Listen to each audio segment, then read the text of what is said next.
Olá, hoje eu vou falar um pouco sobre a surdo-cegueira referente à disciplina de educação especial.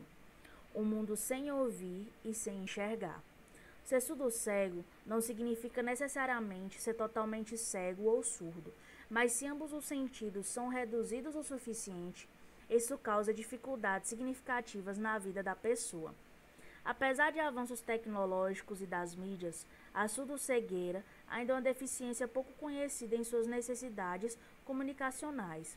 Portanto, saber da trajetória das pessoas com essa condição e os inúmeros desafios que elas enfrentam causa espanto e, ao mesmo tempo, admiração.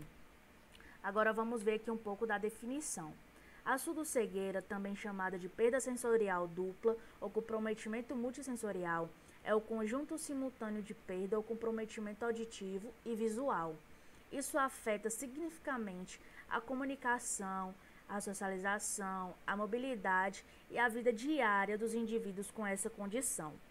A expressão surdo-cegueira entrou em uso pela primeira vez nos anos de 1990 como um substituto para surdos e cegos.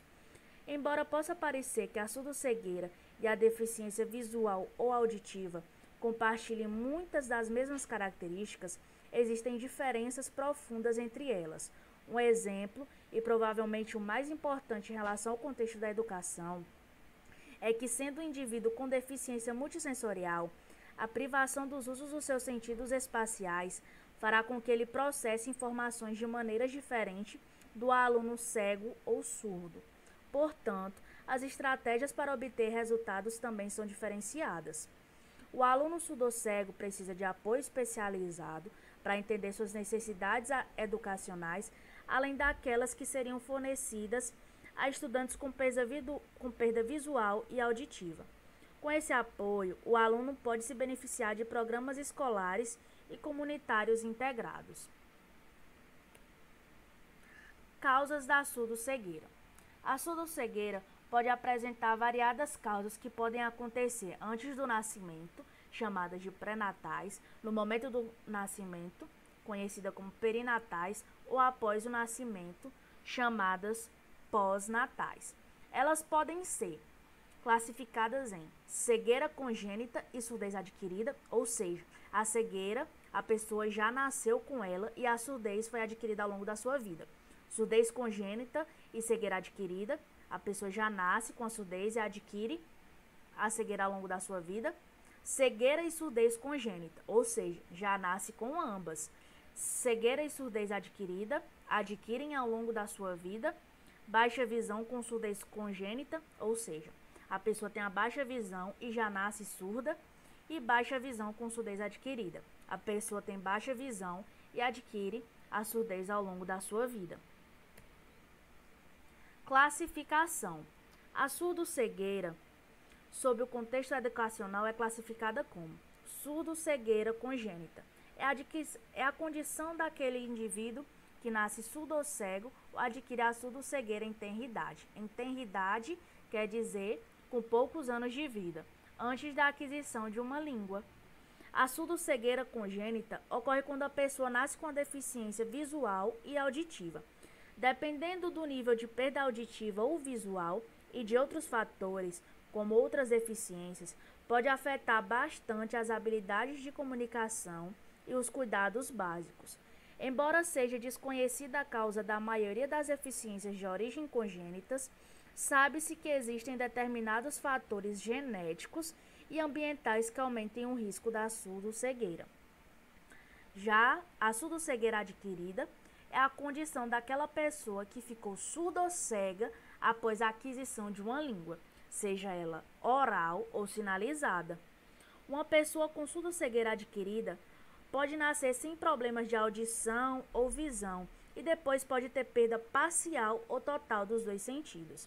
Sendo assim, alguém pode nascer com problema de audição ou visão e depois perde parte ou todo o outro sentido. Posteriormente, A surdo-cegueira adquirida afeta mais comumente aos idosos, embora pode afetar pessoas de todas as idades, inclusive bebês ou crianças pequenas. Formas de comunicação. Língua de sinais tátil. Ela consiste em uma forma de comunicação baseada na língua de sinais. É realizada com a mão do interlocutor e, por sua vez, interpretados pela mão do surdocego fluente em Libras. Aqui a gente pode ver um exemplo da utilização da língua de sinais tátil. Método Tadoma. Comunicação em que o surdocego coloca uma das mãos no rosto, maxilar, boca, bochecha e pescoço do falante para sentir a vibração da voz e assim conseguir interpretar. Aqui a gente vê a exemplificação da utilização do Tadoma. Alfabeto datilológico. O alfabeto datilológico é o sistema manual de letras do alfabeto que se forma na palma da mão do surdocego. Aqui a gente pode ver esse alfabeto utilizado pelos surdocegos. Sistema de braille tátil. Trata-se de um método alfabético baseado no sistema de braille tradicional de leitura e escrita adaptado para o surdocego que interpreta os pontos braille através do tato. Aqui a gente tem um sistema de braille tátil, ele foi aperfeiçoado para os surdocegos. Educação de surdocegos. Educar um surdocego, sendo este apenas surdocego ou apresentando outra deficiência associada, é um processo bastante complexo, principalmente tratando-se da surdocegueira pré-linguística. No entanto, ao longo dos tempos, com métodos de intervenção sendo aperfeiçoados, a gente obteve alguns tópicos que devem ser considerados no momento de educar uma pessoa surdocega. Primeiramente, a atitude do educador, posteriormente, o ambiente de educação e aprendizagem e, por último, a relação com o surdocego. Agora a gente vai ver mais detalhadamente cada uma das três. Atitude do educador. Ao desenvolvermos qualquer trabalho junto ao surdocego, é de fundamental importância a colaboração que as famílias têm junto aos profissionais de outros serviços para a educação do surdocego. A complexidade do trabalho acarreta o abandono por parte de educadores e de equipe transdisciplinar. A família é frequentemente o único elemento que, ano após ano, continua o trabalho com o surdocego. Por isso, a importância de termos a família colaborando com os educadores e com a escola para a educação desse surdocego. Como acontece na educação de qualquer pessoa, outro princípio a considerar é a independência.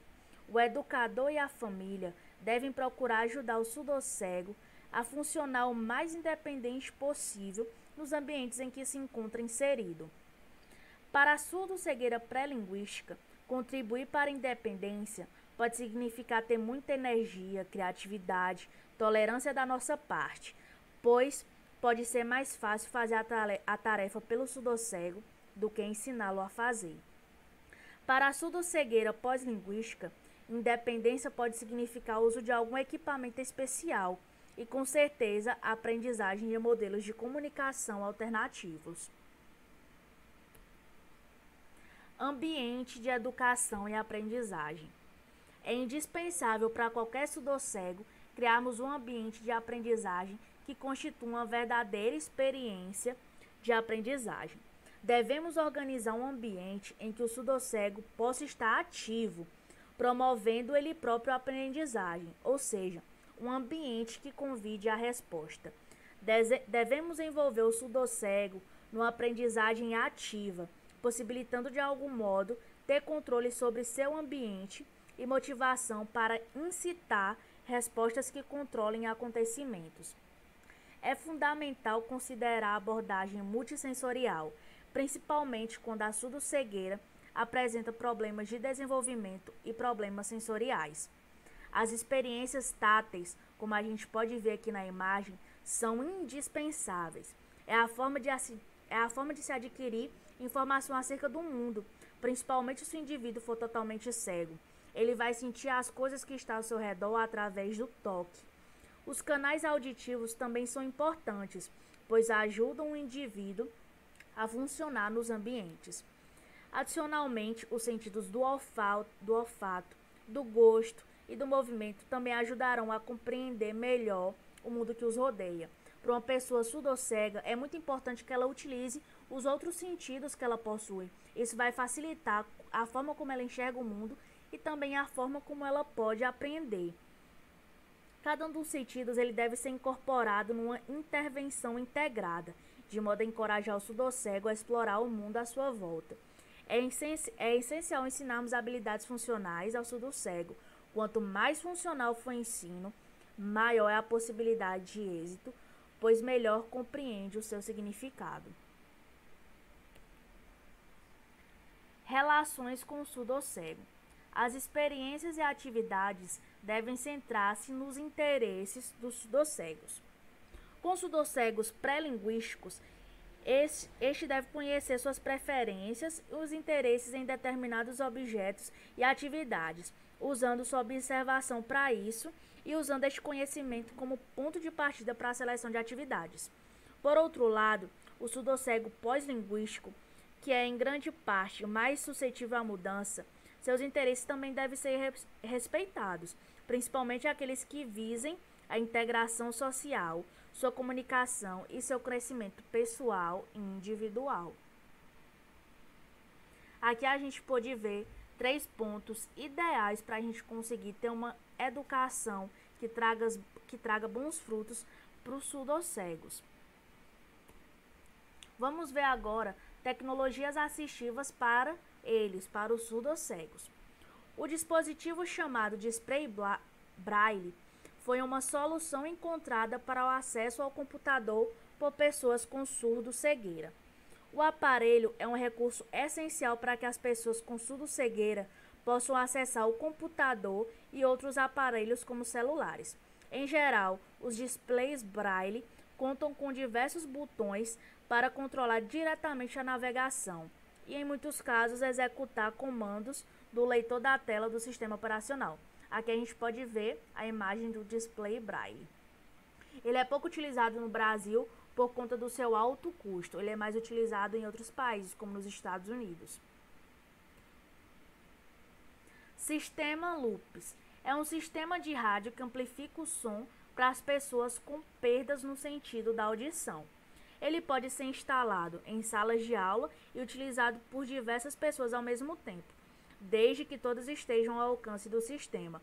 Ele pode ser utilizado com microfone de mão e de mesa.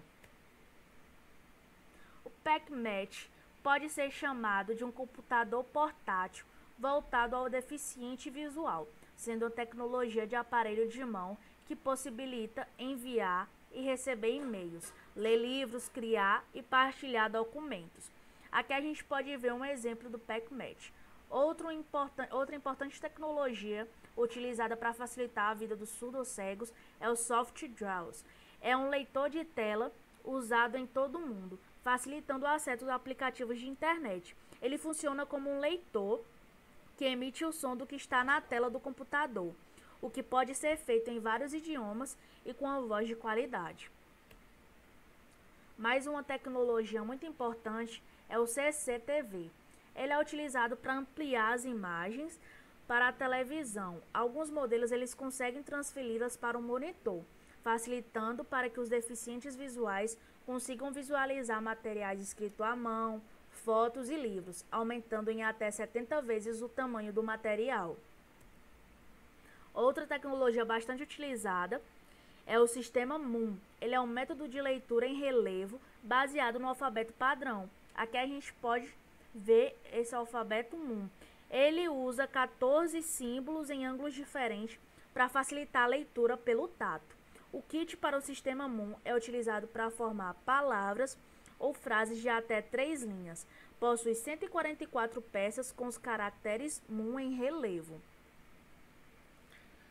Agora a gente vai ver um vídeo onde mostra uma entrevista com uma mulher surdocega.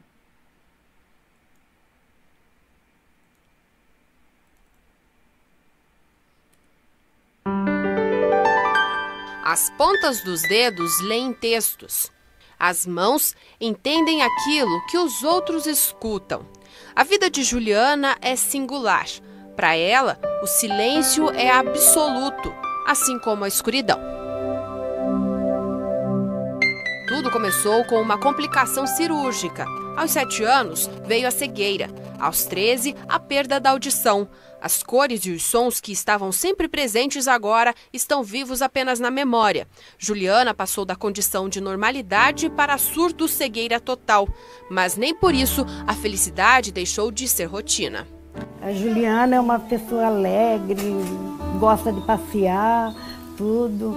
Então, para mim foi bom. E as professoras ajudaram ela também, as professoras que passaram no caminho dela, muitas professoras. Hoje, Juliana tem 37 anos e estuda em casa com o acompanhamento de uma professora especializada. Mas foram longos 15 anos longe do aprendizado. A escola onde ela aprendeu o braille fechou e a família ficou de mãos atadas. Foi necessário aguardar todos esses anos até ser possível o retorno aos estudos. Agora, matriculada no ensino para jovens e adultos, ela teve oportunidades. A professora é uma entusiasta e a sincronia entre elas é essencial. Se comunicam por pequenos gestos e pelo contato das mãos, maneiras aperfeiçoadas com o convívio. A Juliana não conseguia conversar comigo como ela conversa hoje. Então, o primeiro contato que eu tive com ela foi da confiança, estabelecer uma confiança, né?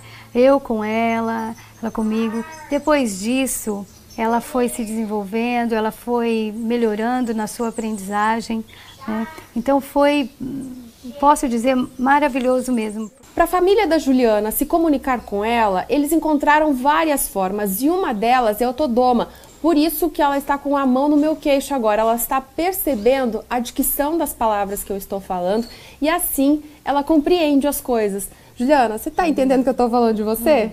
É? Ai, uma maneira diferente de comunicação. Juliana é curiosa, independente dentro das limitações e muito esperta. Em casa ela se vira sozinha e encontra tudo por conta.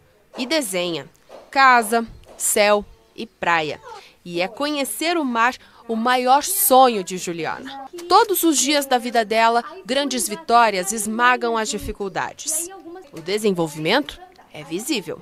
Realmente é a facilidade que ela tem de se comunicar, de aprender novas comunicações, né? A necessidade que ela tem de receber essas informações. Então, tudo que é passado para ela, todas as formas que eu tentei passar para ela, ela de alguma forma adquiriu. Quando a conhecemos, a aula era de geografia. A técnica usada é de fixação. Leitura, escrita e resumo até a professora perceber o entendimento. Mas são muitas as histórias de Juliana. A máquina de escrever, por exemplo, foi um presente. Tudo começou com este vídeo publicado em uma rede social. Quando Betinha descobriu que a Ju gostava de canções, a incentivou a cantar. E o resultado surpreendeu. Um barco esquecido na praia, um barco esquecido na praia. Inúmeras pessoas se encantaram com a história e juntas compraram o equipamento. Agora, o papel branco tem no relevo do braille fragmentos de vida. Os dias são escritos assim. Estava até comentando com o Diego. Toque, seguido de toque. E a professora é quem transcreve. Ontem eu fui na escola estudar com a professora algumas palavras: animais, cavalo, macaco, cachorro, gato. São tantas histórias que Betinha criou um diário. Estes são feitos por Juliana, mas nesta rede social é a professora quem conta a vida da aluna. Por fotos e vídeos, pessoas de todos os lugares conhecem um pouco da luta dela. E o sonho agora é montar um livro. Porque aqui ela relata a vida dela, o que ela passou, o que ela viveu, o que ela sente, o que ela gostaria, né? Então eu gostaria muito que isso não ficasse só com a Juliana, só comigo que transcrevo, que percebo o que ela quer dizer, mas que isso fosse dividido com todas as outras pessoas, que todo mundo pudesse saber, como eu sei, o que é a vida de um surdo cego.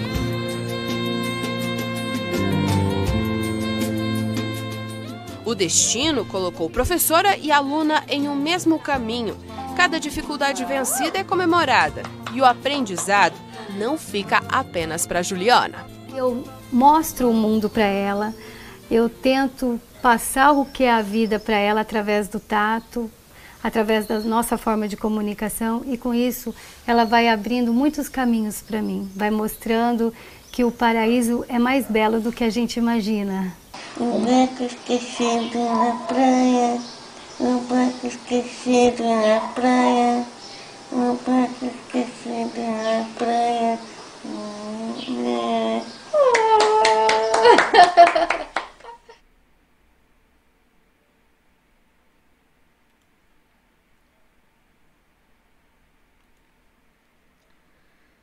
Segundo o IBGE, os dados de pessoas surdoscegas do Brasil são imprecisos. A OMS estima que 40 mil pessoas com esta condição no mundo, fora os casos que nem chegam a conhecimento de entidades e instituição de ensino. Os surdocegos têm sua própria cultura, criando uma comunidade com pessoas com surdoscegueira semelhante à comunidade de surdos e cegos.